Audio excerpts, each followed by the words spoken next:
10 साल पहले टोक्यो के आसमान में कुछ ऐसा हुआ जिसने सबके होश उड़ा दिए। जैसे शक्तिमान का कोई क्रेजी क्लाइमैक्स चल रहा हो। आसमान में अचानक एक उल्टा किला खड़ा हो गया जिसे इन्वर्टेड कैसल कहते हैं। देखने में बिल्कुल एलियन टेक्नोलॉजी वाली वाइब दे रहा था। उसके तुरंत बाद पूरे जापान में डंजन्स ऐसे निकलने लगे जैसे बारिश के बाद गली मोहल्ले में कीचड़, और दुनिया की पूरी ज्योमेट्री ही बदल गई। फिर एक गजब का फेनोमेनन हुआ जिससे इंसानों के अंदर मैना भर गया और सबकी सोई हुई शक्तियां जाग गईं। जैसे सबको सुपर सोल्जर सीरम मिल गया हो। इनको टैलेंटेड कहा गया, जो मेहनत करके मैजिशियंस बन सकते थे ताकि डंजन्स में जाके तबाही मचा सकें और दुनिया में नाम कमा सकें। मगे के टैलेंट की सबसे मजे वाली बात यह थी कि उनकी पावर उनके शरीर से निकलने वाले माना के रंग से पता चलती थी।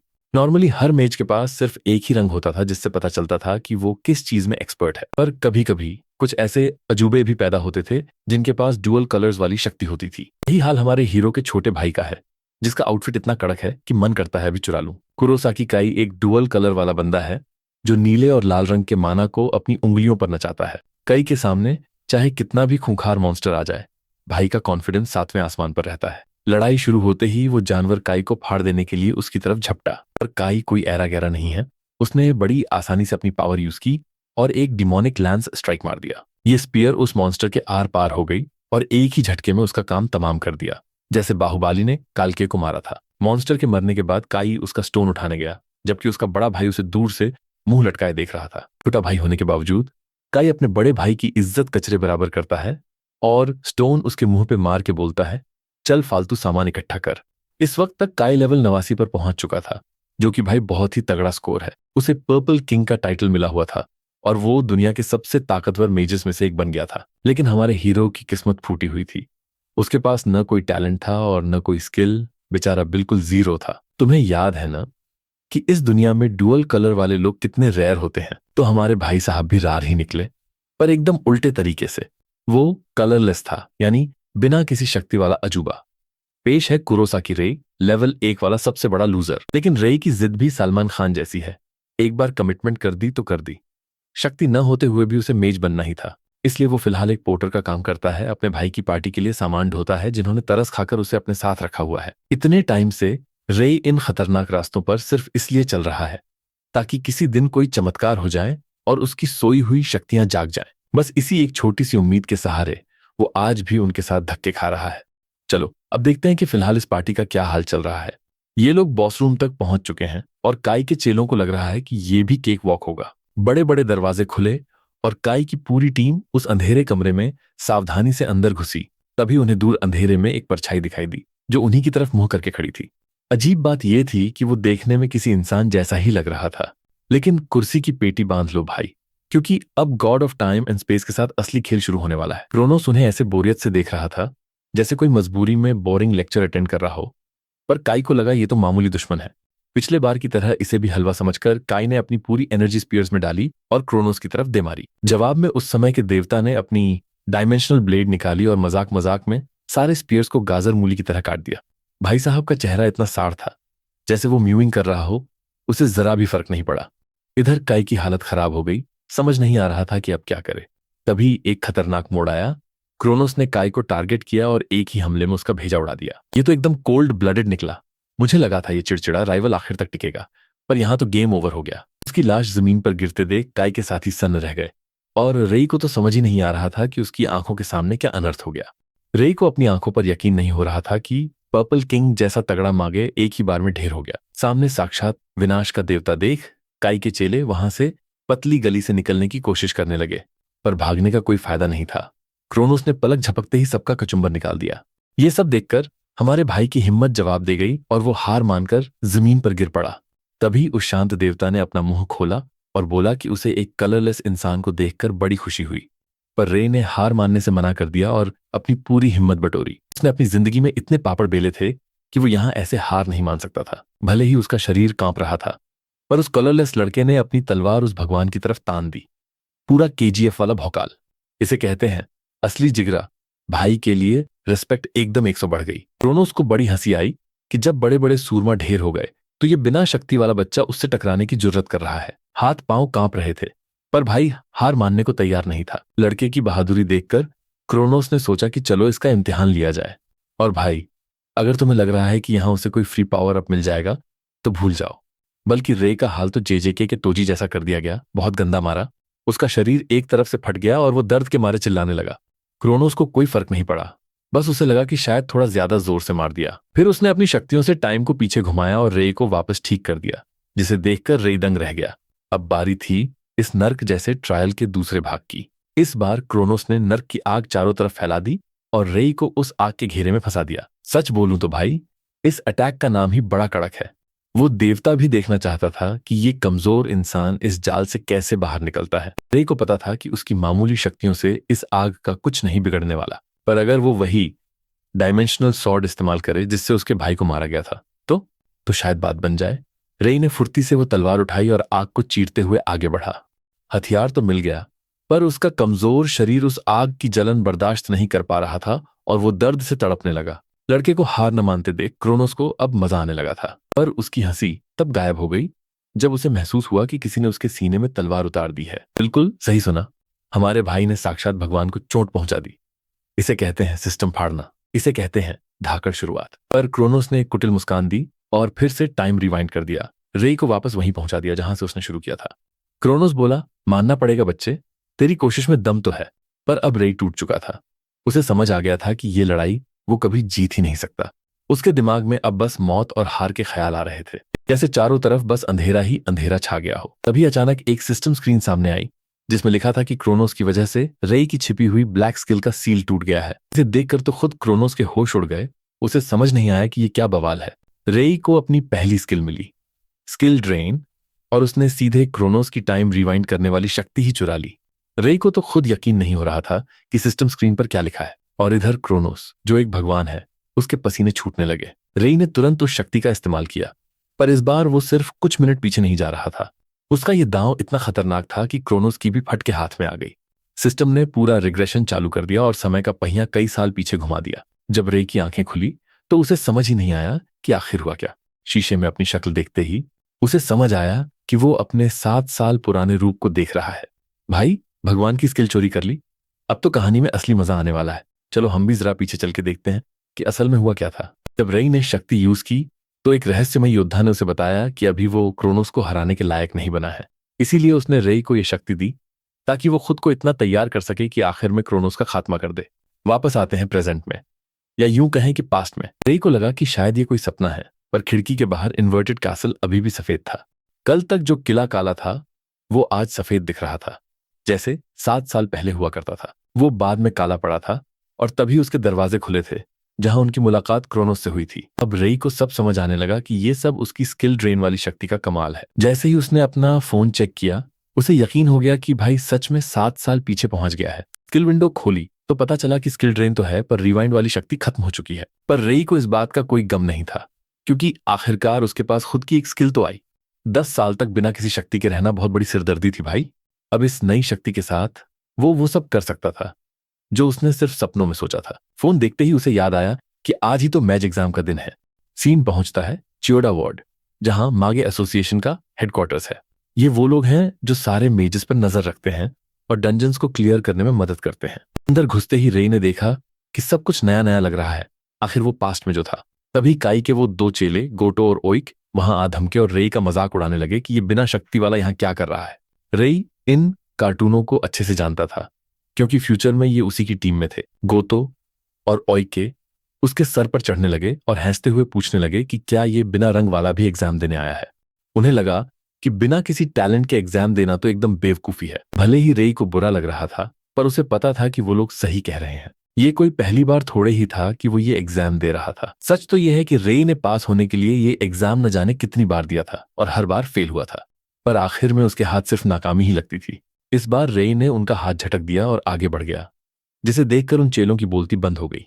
चलो अब मिलते हैं एग्जाम की प्रॉक्टर से, जिसका नाम है हिनाटा। वो एक बी रैंक की मेज है और रे को फिर से वहां देखकर वो कुछ खास खुश नहीं हुई। हिनाटा ने उसे फिर चेतावनी दी कि अगर उसने ये पागलपन जारी रखा तो वो अपनी जान से हाथ धो बैठेगा। पर रे तो ठान के आया था कि इस बार तो आपार की लड़ाई होगी। थोड़ी देर बाद उसे एग्जाम की जगह पर ले जाया गया। हिनाटा ने उसे ज्यादा कुछ नहीं समझाया, क्योंकि उसे पता था कि रे को सब रटा हुआ है। रे ने खुद को तैयार किया। उसका टारगेट था डंजन के अंदर से गॉब्लिन्स को मार के 3 मैजिक स्टोन्स लाना। किसी भी मामूली स्किल वाले के लिए ये बच्चों का खेल था। नॉर्मली तो ऐसा ही होता है, पर आज का दिन कुछ अलग था, क्योंकि आज एक भयानक हादसा होने वाला था। एक ऐसा खूंखार मॉन्स्टर वहां आ धमका जो उस डंजन के लेवल का था ही नहीं। वो था रेड कैप, लेवल 37 का मॉन्स्टर। छोटा सा होने के बावजूद उसका खौफ बहुत बड़ा था। वो उनकी तरफ बढ़ने लगा और हिनाता के तो तोते उड़ गए कि ये यहाँ कैसे आ गया। वो खुद आगे बढ़ी ताकि उसे रोक सके और रेई को वहां से भागने को कहा, पर रेई जानता था कि हिनाता उसे नहीं हरा पाएगी, क्योंकि उन दोनों के लेवल्स में जमीन आसमान का फर्क था। ओरिजिनल कहानी में हिनाता इस लड़ाई में बहुत बुरी तरह घायल हो गई थी। उसने अपनी जान लगा दी थी रेई को बचाने के लिए, पर उसे इतनी चोटें आईं कि उसे मैच का काम छोड़ना पड़ा। और ये सब हुआ था रेई की कमजोरी की वजह से। हाँ भाई, वो उस वक्त बिल्कुल बेकार था। खैर, उस रेड कैप ने उसका करियर खत्म कर दिया था, पर इस बार रेई ऐसा होने नहीं देना चाहता था। भाई पूरी तरह तैयार था उस मुसीबत का सामना करने के लिए। रेई ने अपनी तलवार फेंकी। उसे याद था कि रेड कैप के पास ऐसी स्किल है जिससे उस पर मामूली हमला काम नहीं करता। पर अब रेई बदल चुका था। उसने सोचा, जब हथियार काम नहीं करेंगे तो भाई अपने हाथों का कमाल दिखाएगा। रेई का पंच देखकर वो गॉब्लिन और चिढ़ गया। उसे लगा कि इस कल के बच्चे की इतनी हिम्मत। जैसे ही रेड कैप ने उसे खत्म करने के लिए हमला किया, तभी कुछ गजब हुआ। सिस्टम स्क्रीन चमकी और पता चला कि रेई ने उस मॉन्स्टर की बॉडी एनहांसमेंट वाली स्किल ही चोरी कर ली है। अब अपनी नई ताकत के साथ रेई ने एक ऐसा वार किया कि उस गॉब्लिन के तरबूज की तरह दो टुकड़े हो गए। हिनाता तो सदमे में चली गई कि जिस लड़के को वो कमजोर समझ रही थी, उसने एक झटके में मॉन्स्टर का काम तमाम कर दिया। रेई समझ गया कि ये स्किल ड्रेन वाली शक्ति तो असली खजाना है भाई। हिनाता के पास सवालों की झड़ी थी और रेई की सिट्टी पिट्टी गुम हो गई कि अब क्या बहाना बनाए। अब वो ये तो नहीं बोल सकता था कि भाई मेरे पास एक ब्लैक स्किल है। उसने बस यही कहा कि ये तो बस तुक्का लग गया। वो पसीने पसीने हो रहा था और हिनाटा को उसकी बातों पर बिल्कुल यकीन नहीं हो रहा था। इसके अलावा वो एग्जाम कैंसिल करना चाहती थी, क्योंकि वहां इतना खतरनाक मॉन्स्टर आ गया था और ये सब हेडक्वार्टर्स में रिपोर्ट भी करना था। रेई को पता था कि अभी ऐसे मॉन्स्टर्स का आना सही नहीं है, पर उसे एग्जाम पास करने के लिए 2 और स्टोन्स चाहिए थे। पर हिनाता ने उसे मना कर दिया, क्योंकि अब खतरा बहुत ज्यादा था। तभी अचानक 2 और गॉब्लिन्स अंधेरे से निकलकर उन पर हमला करने आए। पर कोई टेंशन नहीं, रेई ने एक ही वार में उनका पत्ता साड़ कर दिया। तीनों स्टोन्स मिलते ही उसका काम पूरा हो गया और हिनाटा बस देखती रह गई। सीन अब हेडक्वार्टर्स के बाहर का है। यहाँ हिनाता ने उसे उसका ऑफिशियल मेज लाइसेंस थमा दिया। उस कार्ड पर अपना नाम देखकर रेई को जो सुकून मिला वो बयान नहीं किया जा सकता। होना ही था। भाई ने इतने साल धक्के खाए थे बस इसी एक दिन के लिए। कहाँ वो एक मामूली पोर्टर था जिसकी कोई इज्जत नहीं थी, और कहाँ आज वो एक मेज बन गया। पर इस कार्ड के साथ अब वो ऑफिशियली एक मेज था। साथ ही हिनाता ने उसे बताया कि उन माना स्टोन्स के बदले उसे कितने पैसे मिलेंगे। ये स्टोन्स मॉन्स्टर्स को मारने के बाद मिलने वाला इन गेम लूट जैसे होते हैं। इनसे एनर्जी मिलती है और इनके बदले ढेर सारे पैसे भी मिलते हैं। उस ए रैंक मॉन्स्टर को मारने के बाद रेई अपना बैंक बैलेंस देखकर इतना खुश था जैसे उसकी लॉटरी लग गई हो। भाई को सीधे 30 लाख रुपए मिले। ये देखकर तो उसके पैरों तले जमीन खिसक गई। उसे समझ आया कि मैजिस की लाइफ कितनी सेट है भाई, पैसा ही पैसा। यहां तक कि हिनाता भी उसकी कामयाबी देखकर खुश थी। यही पहचान है एक सच्ची दोस्त की। उसने हिनाता से एक आखिरी रिक्वेस्ट की, जो हमें अगले सीन में पता चलेगी। एक डंजन के गेट के सामने खड़े होकर रे अपने नाम और रैंक को निहारने लगा। पहले वो अकेले डंजन में कदम भी नहीं रख सकता था, पर अब उसे यकीन था कि वो पूरी दुनिया का फ्यूचर बदल सकता है। तभी अचानक किसी ने माना हैंड का इस्तेमाल किया और एक विशाल हाथ ने रेई को जकड़ लिया। पता चला कि ये फिर से वही काई के चेले थे। वो गुंडे उसका मजाक उड़ाने लगे कि तू अकेला डंजन में कैसे जा रहा है, ये तो रूल्स के खिलाफ है। रे ने उन्हें चौंकाते हुए कहा कि उसने एग्जाम पास कर लिया है और अब वो मेज बन चुका है। पर उन्हें लगा कि वो झूठ बोल रहा है। उन्हें अपनी कानों पर यकीन ही नहीं हुआ। उनमें से एक ने उसका सिर पकड़ लिया और बोला, चल दिखा अपनी शक्ति। अगर तू सच में मेज है तो चलो जरा देखते हैं कि ये माना हैंड वाली शक्ति आखिर काम कैसे करती है। असल में ये माना का कंप्रेशन है जिसे मैनिपुलेट करके फिजिकल फॉर्म दिया गया है। यही रीजन है कि रेस के ग्रास्प से छूट नहीं पा रहा, भले ही उसने अपनी एनहांसमेंट स्किल चालू रखी हो। पर यह सीन सिर्फ उसके हैंड्स तक लिमिटेड है, क्योंकि उसकी लेग्स अनरिस्ट्रेन्ड है। बंदे ने सीधे सुपर स्पीड से खुद को प्रोपेल किया और सामने वाले की नोज पर जोरदार हेडबट मारा। सीधा नोज ब्लीड हो गया भाई। और इसी के साथ रे ने सक्सेसफुली एबिलिटी स्टील कर ली और खुद को फ्री भी कर लिया। अपने ओपोनेंट को मिमिक करते हुए रे ने अपनी माना हैंड वाली वर्जन अनलीश की और उस क्लाउन को वैसे ही रिस्ट्रेन कर लिया जैसे उसने किया था। उनको यकीन ही नहीं हो रहा कि भाई ने अपनी टैलेंट अवेकन कर ली है। बिल्कुल बाहुबली वाला सीन हो गया। पर जब रे एक को हैंडल कर रहा था, दूसरा बंदा अपनी बेसिक एस फायरबॉल अटैक लेकर बीच में कूद पड़ा। इस अटैक को काउंटर करने के लिए रे ने अपनी extreme body enhancement skill activate की और उस फायरबॉल को ऐसे स्वाइप किया जैसे मक्खी भगा रहा हो। ओपोनेंट का दिमाग हैंग हो गया। तभी अपने लड़के ने ड्रैगन बॉल जी वाला पंच जड़ दिया और उसे सीधा वॉल में गाड़ दिया। सबकी फट गई। इस लड़के के पास एक से ज्यादा स्किल्स हैं। उन्हें लग रहा है कि ये डुअल कलर विल्डर है, लेकिन रे ने मजे लेते हुए मना कर दिया और अपने हाथ में एक फायरबॉल प्रकट कर दिया। ओपोनेंट के साथ फिजिकल कांटेक्ट की वजह से उसने सक्सेसफुली स्किल स्टील कर ली। उस लाल फायरबॉल को घुमाते हुए रे ने बोला कि भाई के पास एक और कलर है। सिस्टम फाड़ दिया। ओपोनेंट्स की हालत टाइट हो गई जब उन्हें उसकी नई स्किल्स के बारे में पता चला। ऊपर से सीन ये है कि आज तक किसी ने ट्राई कलर यूजर के बारे में सुना भी नहीं था। रे ने उनकी बातों पर ध्यान नहीं दिया और सीधे फायरबॉल उस बंदे के बगल में फेंक दिया। सिर्फ इतना ही नहीं, उसने दूसरे बंदे को भी शैकल से फ्री कर दिया। उसने पूछा कि क्या अभी भी पंगे लेने का इरादा है। दोनों नमूनों ने एक दूसरे को देखा और मौका पाते ही ऐसे भागे जैसे पीछे शक्तिमान पड़ गया हो। असली पंगा तो रे का भाई है, क्योंकि अगर पर्पल किंग को पता चल गया तो मामला बहुत गंदा हो जाएगा। फ्यूचर में वो हमेशा काय का चमचा बनकर रहा है। अगर खबर उड़ गई कि रे ने नई पावर्स अवेकन कर ली हैं तो काय उसे ढूंढता हुआ जरूर आएगा। और क्योंकि वो अभी लेवल 50 पर है, वो इलाके का सबसे तगड़ा मागे है। भाई के अलावा भी बहुत सारी चीजें थीं जिसकी उसे टेंशन थी। एग्जाम्पल के लिए, जल्दी ही एक डंजन अनलॉक होने वाला था। अभी उसके लिए सिर्फ लेवल अप करना जरूरी था ताकि वो डटकर मुकाबला कर सके। इसलिए रे अकेला ही डंजन में घुस गया लेवल बढ़ाने के लिए। बेहतर स्किल्स और माना पूल बढ़ाने का यही इकलौता तरीका था। वो सोच ही रहा था कि अचानक एक मॉन्स्टर सामने प्रकट हो गया। ये स्केयरक्रो जैसा दिखने वाला क्रीचर असल में एक लेवल 38 का फ्लेम विजर्ड है। उसके पास अभी सिर्फ एक फायरबॉल बनाने जितना माना था, तो उसने वही किया। लेकिन फ्लेम विजर्ड का लेवल अलग था।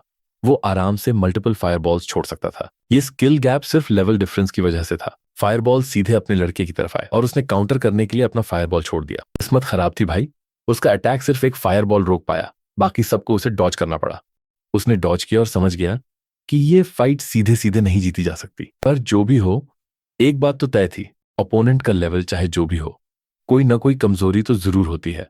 तो रे ने उसी का फायदा उठाया और विजर्ड के करीब पहुंच गया, जिसे अब पता था कि उसकी कुटाई होने वाली है। सिर्फ 2 सेकंड में रे ने फायर विजर्ड को माइक टाइसन वाले पंच से ढेर कर दिया। जैसे ही कांटेक्ट हुआ, उसने विजर्ड की फायरबॉल वाली स्किल चुरा ली, जो उसकी इकलौती ताकत थी। मॉन्स्टर ने फिर से अटैक करने की कोशिश की, पर खेल तो खत्म हो चुका था क्योंकि रे ने उसकी स्किल उसी के खिलाफ यूज कर दी थी।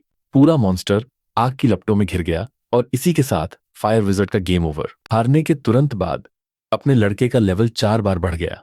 जाहिर है, तगड़े मॉन्स्टर्स मतलब ज्यादा एक्सपीरियंस पॉइंट्स और स्किल ड्रेन की वजह से ये काम आसान हो गया। हमें उसका करंट लेवल भी पता चल गया। रे इस एक फाइट के बाद लेवल 8 से सीधा 12 पर पहुंच गया। आगे के टास्क के लिए तैयारी करते हुए उसने सोचा कि इस डंजन में कम से कम लेवल 30 तक तो पहुंचना ही है। और फिर शुरू हुआ असली खेल। अपने लड़के ने फायर विजर्ड, रेड कैप और लिजर्ड वॉरियर सबको पेल दिया। थोड़ी देर बाद वो लेवल अप करते हुए 27 तक पहुंच गया। पर अब लेवल बढ़ाना थोड़ा मुश्किल होता जा रहा था। यानी लेवल 30 तक पहुंचने के लिए उसे और भी खतरनाक मॉन्स्टर्स ढूंढने होंगे। तो उसने वही किया और सीधा डंजन के सबसे गहरे हिस्से यानी बॉस रूम की तरफ निकल गया। वहां खड़े होकर रे ने सोचा कि लेवल 30 के लिए बस ये आखिरी हर्डल है। लड़के ने दरवाजा खोला और अंदर एंट्री मारी। पूरा अरेना खाली था और दूर से सायों के बीच से एक योद्धा उसकी तरफ आ रहा था। उसके चारों तरफ ग्रीन ऑरा था।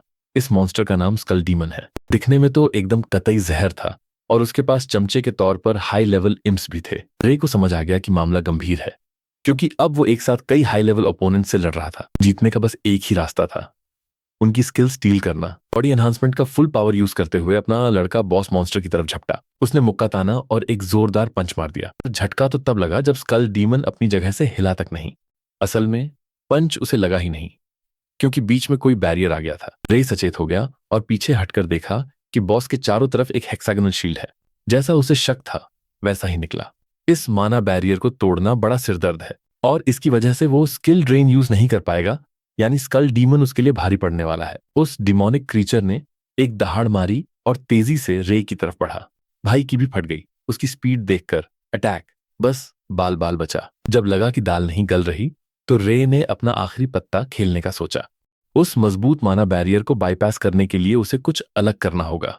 यही काम आए वो उड़ते हुए इम्प्स, क्योंकि रे के पास खुद की ताकत कम थी पर दिमाग बहुत था। रे ने एक उड़ते हुए इम्प पर हमला किया और उसे ऐसा लपेटा कि मजा आ गया। भाई के हाथ सबके लिए बराबर चलते हैं।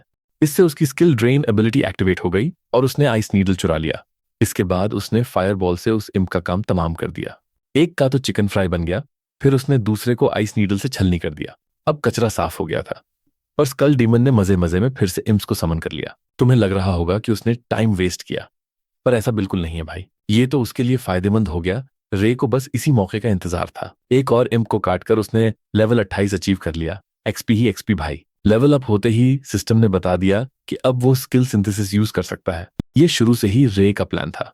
वापस आते हैं स्कल डीमन पर, जिसने देखा कि रे आइस नीडल और फायरबॉल का यूज कर रहा है।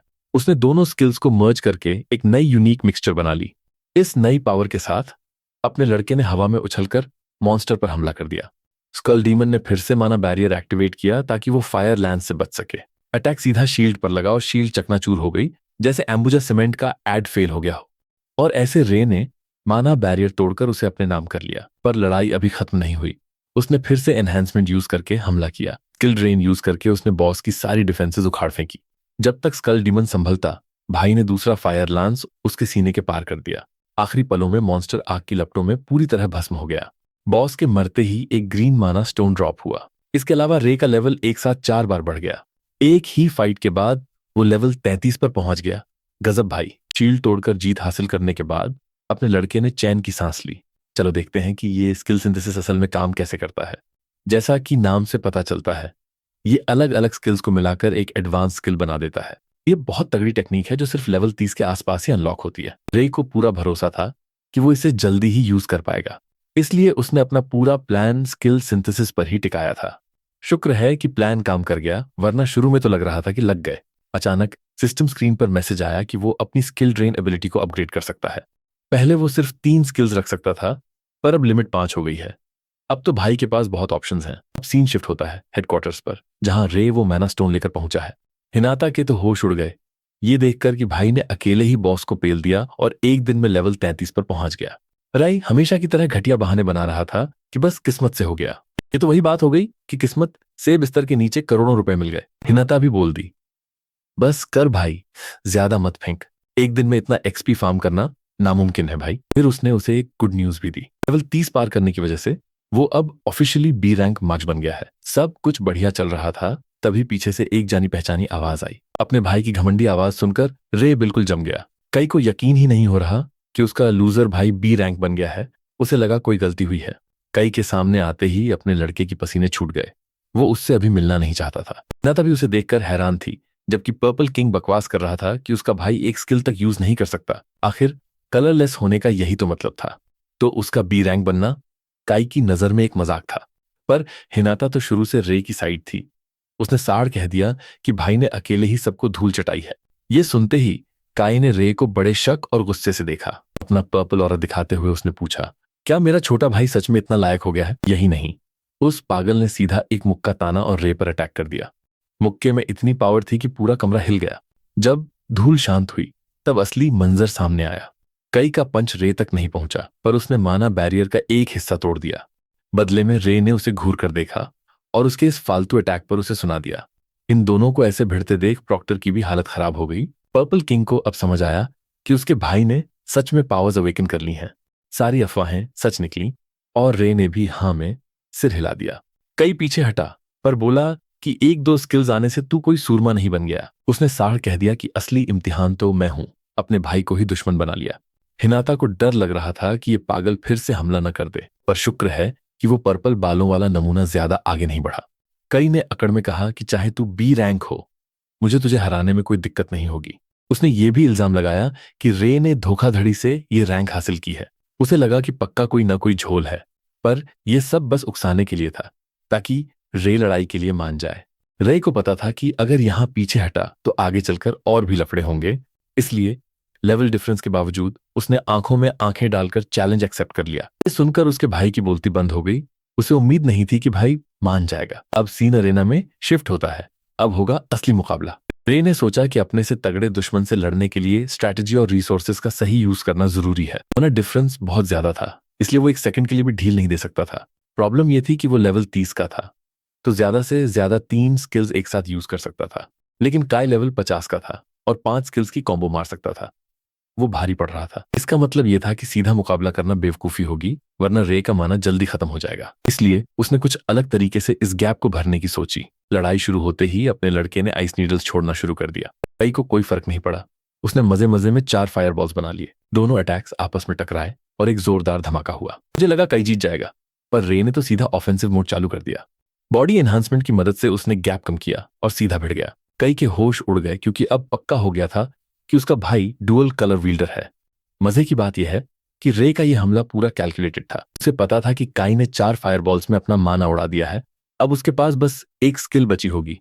तो रे ने सिर्फ एनहांसमेंट ही नहीं बल्कि फायर लांस भी चालू कर दिया। एक साथ 3 स्किल्स। अगर ये लग गया तो काई का पत्ता साफ समझो। कई दंग रह गया ये देखकर कि भाई एक साथ 3 स्किल्स हैंडल कर रहा है। पर डरने की जगह वो मुस्कुराने लगा, जैसे उसे कोई फर्क ही ना पड़ रहा हो। जैसे ही रे करीब आया, काई ने फायरबॉल छोड़ दिया और भाई सीधा उड़ता हुआ गया। अब यहां वो सीन हुआ जो रे की समझ के बाहर था। उस एक अकेले फायरबॉल ने फायर लांस को टक्कर दी और उसे हरा दिया, जो कि टेक्निकली इम्पॉसिबल था। भाई आरोगेंट काई को अब समझ आ रहा है कि उसका भाई इतना कॉन्फिडेंट क्यों है, जैसे धुरंधर मूवी में हीरो की एंट्री के वक्त विलेन की फटती है। वो एक ट्रिकलर्ड यूजर है जिसे लगा था कि यह सब उसके लिए बाएं हाथ का खेल होगा। बिल्कुल वैसी ही गलतफहमी जैसे हेरा फेरी में कबीरा को हुई थी। पर असली बात सिंपल है, दोनों के लेवल्स के बीच जमीन आसमान का डिफरेंस है। जैसे एक तरफ नॉर्मल बच्चा और दूसरी तरफ शक्तिमान। अब काई की बारी थी रे को ओवरपावर करने की, तो उसने फायरबॉल्स की बारिश कर दी जैसे दिवाली पे पटाखे फूटते हैं। रे ने उन फायरबॉल्स को डॉज किया और अपनी फायर लैंस अटैक से पलटवार किया, बिल्कुल वैसे ही जैसे निंजा हैटोरी अपनी डिंग डिंग चाल चलता है। भाई कहानी भले ही सिंपल हो, पर ये डिफरेंट एबिलिटीज दिखाने का आर्ट स्टाइल एकदम कड़क है, जैसे साउथ की फिल्मों के वीएफएक्स होते हैं। खैर, अपना पर्पल किंग जरा भी डरा नहीं और उसने बस अपनी फायरबॉल स्किल से अटैक को काउंटर कर दिया। जैसे जेठालाल ने अय्यर की गुगली पे छक्का मार दिया हो, उस एक फायरबॉल ने रे के फायर लैंस को राख कर दिया और पूरी एनर्जी के साथ उसकी तरफ बढ़ा, जैसे सनी देओल का 2.5 किलो का हाथ आ रहा हो। शुक्र है कि रे ने सही टाइम पे मैना बैरियर एक्टिवेट कर लिया ताकि अटैक को ब्लॉक कर सके। पर असली ट्विस्ट तो अब आया। काई का एक मामूली फायरबॉल ही इतना तगड़ा था कि मैना बैरियर भी उसे झेल नहीं पाया। इंपैक्ट होते ही शील्ड के परखच्चे उड़ गए और रे झटके से पीछे जा गिरा, जैसे एम्बुजा सीमेंट का एड फेल हो गया हो। इस फाइट को देखकर लग रहा है कि उसका भाई बिना किसी मेहनत के उसे धो रहा है, बिल्कुल वैसे ही जैसे बड़े भाई छोटे भाई को WWE में पटकते हैं। काई की बुरी तरह फंस गई है क्योंकि उसकी सारी स्किल्स अब तक बेकार साबित हुई हैं। अपनी जीत पक्की देखकर काई अब उपदेश झाड़ रहा है और अपने भाई को माफी मांगने का मौका दे रहा है। वो चाहता है कि रे सबके सामने घुटने टेककर अपनी बेइज्जती करवाए और मान ले कि उससे पंगा लेना भारी गलती थी। मन ही मन चिढ़ते हुए रे सोच रहा है कि हालत वाकई खराब है, क्योंकि ना तो स्किल्स साथ दे रही हैं और ना ही मैना पूल। वो लगभग हार मानने ही वाला था, पर फिर उसे याद आया वो भयानक भविष्य जो उसने 10 साल आगे झेला था। वो अपने पागल भाई का गुलाम बनकर रह गया था, बिल्कुल किसी बंधुआ मजदूर की तरह। बस ये याद आते ही उसके अंदर आग लग गई और वो मैदान में डट कर खड़ा हो गया। तो उसने दहाड़ते हुए काई की बात मानने से साड़ मना कर दिया, जैसे बाहुबली में सेना मना करती है। ये सुनते ही पर्पल किंग का दिमाग सटक गया, जैसे गब्बर को गुस्सा आया हो। वही भाई जिसे वो कल तक कचरा समझता था, आज उसकी आंखों में आंखें डालकर खड़ा था। अब काई ने अपनी असली औकात दिखाने के लिए ओवरक्लॉक टेक्निक इस्तेमाल की, जिससे उसकी फायरबॉल स्किल का पावर लेवल एकदम केजीएफ के रॉकी भाई जैसा हो गया। हाथ में फायरबॉल लिए काई अपनी असली ताकत का जलवा दिखा रहा है। उसके चारों तरफ 10 फायरबॉल्स प्रकट हो गए, जैसे कोई विलन अपनी तबाही की तैयारी कर रहा हो। रे समझ गया कि इसी ताकत की वजह से उसका भाई दुनिया के सबसे खतरनाक मैजिशियंस में से एक है। बाकी किंग्स के मुकाबले उसके पास एक स्पेशल टैलेंट है, ढेर सारा माना एक ही बार में झोंक देना। पर हार के सामने खड़े होने के बावजूद रे ने बोला कि वो इसी स्किल का इंतजार कर रहा था, असली डॉन की तरह। ये बोलते ही रे बड़ी तेजी और कॉन्फिडेंस के साथ आगे बढ़ा। वो सीधे उस खतरे की तरफ दौड़ रहा है जिसे देखकर अच्छे अच्छों की फट जाए। अब इस 10 फायरबॉल वाले अटैक की कमजोरी ये है कि इसके लिए ओवरक्लॉक जरूरी है, पर यहां एक पेच है। रे ने हवा में जंप मारी और काई को लगा कि वो पागल हो गया है जो खुद को इतना वल्नरेबल बना रहा है। तभी काई ने अपने फायरबॉल्स की बौछार छोड़ दी, बिल्कुल जैसे गन से गोलियां निकलती हैं। पर अपना भाई तो यही चाहता था। उसने फौरन अपनी छुपी हुई माना हैंड की पावर इस्तेमाल की। ये वो एबिलिटी थी जो उसने अब तक छुपा कर रखी थी, जैसे ताश का इक्का। माना हैंड ने जमीन फाड़ दी और काई तो हक्का बक्का रह गया कि उसका भाई 4 स्किल्स एक साथ कैसे यूज कर रहा है। रे का मानना है कि चाहे 10 फायरबॉल्स हों या 20, अगर वो डॉज कर लें तो सब सेट है। तो उसने माना हैंड के सहारे खुद को हवा में खींचा और काई के पीछे पहुंच गया। ठीक उस वक्त जब काई का कूलडाउन चल रहा था। इस मौके पर काई का लेवल भले ही ज्यादा हो, पर वो बिल्कुल निहत्था हो गया था। बस उसी एक पल के लिए वो कमजोर पड़ गया था। तो अपने भाई ने उसे वो जोरदार मुक्का जड़ा कि पर्पल किंग का सारा घमंड चूर चूर होकर मिट्टी में मिल गया। रे वाकई में असली खिलाड़ी है भाई। दिमाग से खेला है उसने, दिल जीत लिया। और सोने पे सुहागा तो देखो, अब उसने काई की ओवरक्लॉक टेक्निक भी हासिल कर ली है। अब जब रे के पास ये स्किल आ गई है तो समझो खेल खत्म, पैसा हजम। पर काई अभी हार नहीं माना है। वो गालियां देते हुए फिर से खड़ा हो रहा है। अपना भाई थोड़ा टेंशन में है क्योंकि ये पागल जादूगर अब उसे जान से मारने की फिराक में है। और उसने वही किया, अपनी पर्पल मैजिक को लैंस में भरा और डीमन लैंस एक्टिवेट कर दी। ये देखकर रे की सिट्टी पिट्टी गुम हो गई क्योंकि ये काई की सबसे खतरनाक स्किल है। दिक्कत यह है कि उसने सोचा नहीं था कि काई इतनी जल्दी ये स्किल सीख जाएगा। काई ने डिमोनिक लांस छोड़ी और रे बाल बाल बचा। उस डिमोनिक लांस की स्पीड और पावर रे के लिए सरदर्द बन गई है। और ऊपर से ये जालिम जितनी चाहे उतनी डिमोनिक लांसेस बना सकता है। रे अब तक इसलिए बच पाया क्योंकि उसका भाई उसे हल्के में ले रहा था। पर अब वो जान गया है कि जब पर्पल किंग सीरियस होता है तो तबाही मचना तय है। डिमोनिक लांसेस उसका पीछा नहीं छोड़ रही हैं। रे बस किसी तरह बच रहा है। उसे पता है कि वो बुरी तरह पिछड़ रहा है। जब पीठ दीवार से जा लगी तो लगा कि अब खेल खत्म होने वाला है। पर्पल किंग ने उसे जाल में फंसा लिया है और अब वो आखिरी हमला करने वाला है। अपनी पूरी जान लगाकर रे ने पलटकर फायर लैंस से हमला किया। कई ने भी डिमोनिक लैंस छोड़ दी और दोनों के टकराते ही जबरदस्त धमाका हुआ।